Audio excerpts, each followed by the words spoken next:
Hello, hello, and welcome to the Borealis Experience. I'm your host, Aurora, life coach and companion on this beautiful journey called life. Thank you so much for being here.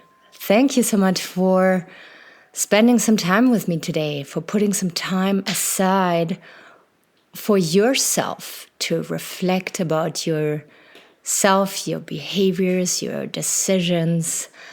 My slogan, maybe you know it already, maybe you're new to the show, is the better you know yourself, the better decisions you're going to make. And the more fulfilled and content you're going to be in your life, the stronger your relationships will be. And who does not want that?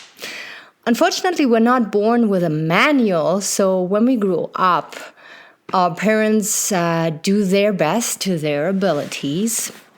And when we are adults, we also follow beliefs and believe in things that we think are right, but sometimes they're not really in alignment with our true self.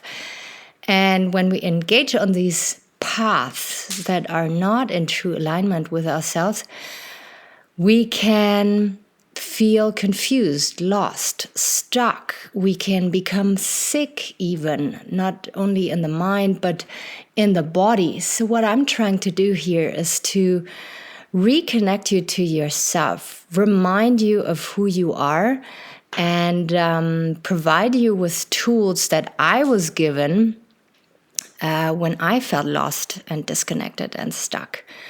So I want to make your life easy. I want to make your life juicy, and I want you to live your true purpose.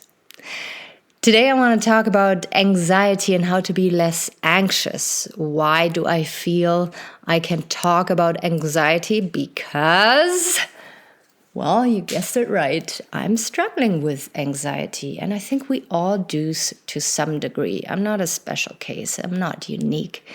We all have anxiety at some point in our lives. Sometimes it is anxiety that comes up in social settings. Sometimes we feel anxious because we're just, not liking our situation. Sometimes we're anxious because something happened in our life that overwhelms us. So I have felt called to talk about it today, and I'm hoping that I can make you feel less alone and even give you tools that can make you feel better when you feel anxious. You might not hear it in my voice right now, but I'm having an extremely anxious day today. Something happened in my life, and I can't share with you what it is because I want to protect the members of my community. And it also doesn't really matter. Once anxiety is there, your mind is in the future and is concerned with what ifs. And that is not an awesome state to be in for too long. You can feel it in your body. You're tensed. Maybe your eye movement is faster than usual. Your breath might be short and shallow. You might be short with the people around you, impatient, angry. Anxiety can really show up in very different ways. There's some people who are totally shutting down once they're anxious. They're like paralyzed. They are numb. They can't move to a certain degree. They're losing flexibility. They feel discomfort all over their body. So it is really different how everybody experiences anxiety. And I want to make you aware that I'm not a doctor. I'm not a counselor. So if you struggle with deep anxiety, I encourage you to reach out to a professional and to ask for help, because there's really good doctors out there who can help you out. What I'm helping with is the mild anxieties that we struggle with on a daily basis, but that are not, we're not causing harm to ourselves or to others. We're still functioning, but we feel uncomfortable in our skin. So what I did today is that I first checked in with my body. Am I sleeping well in the last recent days? Sleep, as you might know from me already, is always the first thing I address with my personal trainer clients and my coaching clients, because it deeply affects your mental and physical state. So I was very confident in answering this question with a firm no. I haven't been sleeping well these last couple of days. All right, let's move on to the next. Have I been eating properly today? Yes, I did. I had a wonderful breakfast and now I had a great lunch. We move forward to water intake. Am I dehydrated or well hydrated? If your body is dehydrated, it can signal you thirst by becoming anxious, by becoming nervous. Also, headaches can come up and other symptoms. All right, I drank enough water. What else is going on? Did I exercise today? Yes, I followed my daily yoga routine and I felt really good doing it. Did something else happen today? Yes, I got news that were certainly not pleasant. So here we go. It was a trigger from the outside. It is thoughts that this trigger avalanched out of my mind, my brain, and my monkey mind is running free with these thoughts of feeling unsafe, feeling uncertainty, feeling anxious, and what if scenarios, if not worst case scenarios. All right, so we're getting a little bit closer here. It is my mind that is just running wild, and then I try to rein it back in. I was trying to relativate. I don't know if you say that in English. In German, you say relativate the situation. So basically, I was trying to boil the situation down to what it comes down to. I'm still not going to disclose what the news were, but we're going to work with this. Next, I was inviting myself to go for a walk. I know that going for a walk out in nature with my dogs always brings me back to my center. So I engaged in that walk. And after that walk, I could feel a drastic change already. I was not totally able to rein in my mind completely, but just my body walking in a calm space, being surrounded by green, lush leaves and grass, and having my dogs close by and watching my dogs enjoying themselves gave me enormous peace already. The next thing I've done, and this is called future pacing, is that I imagined myself tonight talking to my boyfriend in front of a fireplace about his day and deeply listening to him.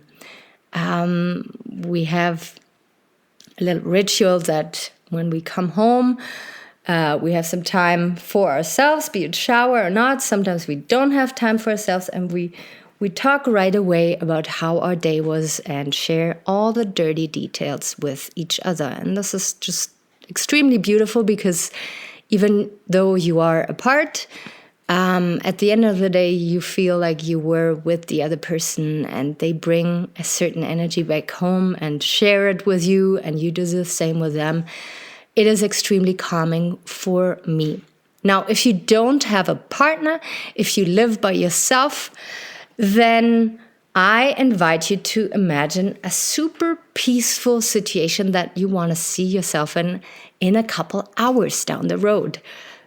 Maybe you want to watch your favorite movie and you really open up your heart and let all this good energy flow into you and flush out your discomfort and anxiety. Maybe you want to prepare a super meal for yourself and you want to make it really fancy and kind of celebrate yourself. Maybe you want to call a friend, you want to connect with a loved one and hear them out, hear about their day, hear about their last couple of weeks. So again, listening to a person and to their experience of life, zooming out of your experience, of course, without making it, trying to overly distract from yourself, but to open up to another person and hear them out can be super relaxing and soothing. All right, I'm going to repeat once again my little tools that I use. First, I check in with my body. Am I giving my body everything that it needs?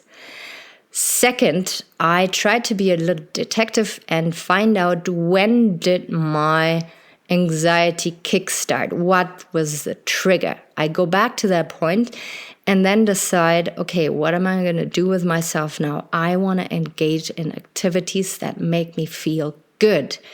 In order to do that, you have to know yourself. You have to become a master in knowing what makes you feel great. And you can go back in time and go through all the little activities that really make you feel genuinely great and that are good habits to engage in. In my case, it was going for a walk. In my case, it is going to be that I'm going to zoom myself into the future and picture a peaceful evening where I know I will be safe, I will be able to listen to my partner, and my partner will hear me out. If you don't have a partner, again, find something that brings you joy, be it a movie, be it cooking for yourself, being connecting with a friend over phone. All right, the last thing I want to encourage you to do, if, like me, you haven't been sleeping well in the last couple of days before becoming anxious, I encourage you to have a nap. And sometimes that's odd because you haven't practiced having a nap. Maybe, you're not tired right now because you're anxious, but just lay down in a safe place on the floor, on a couch, in your bed. Put something on top of your eyes and see what happens. Sometimes this can help you to fall asleep in a couple moments' time. And sometimes your mind is just too racy and you don't want to do it. But I encourage you try it out because napping just 20 minutes a day can really work wonders. It is way better than having a coffee in the afternoon because that can also affect your sleep at night. So try napping. If napping is not an option, try to go for a walk. The gentle, smooth movement of your body in turn can affect your mind that is racing and anxious in a very good and soothing way. All right. I'm going to leave you with this. If you enjoyed this episode, please don't hesitate to share with loved ones. If you want to help them out in the future, if you want to show appreciation for receiving my podcast episode here, all free, no sponsors. I'm doing it all. And you want to buy me a coffee, there's a link in the show notes. Buy me a coffee. And I would greatly appreciate your little thank you. And if you have the time, rate or review the podcast on Apple Podcasts. It means a lot to me. It's the biggest currency out there for podcasters to be seen by more people. And yeah, I want to make sure that I can help as many people as possible with my podcast here. So, on this note, I'm going to let you go. Take really good care of yourself, and I will be out there very soon again. Bye-bye.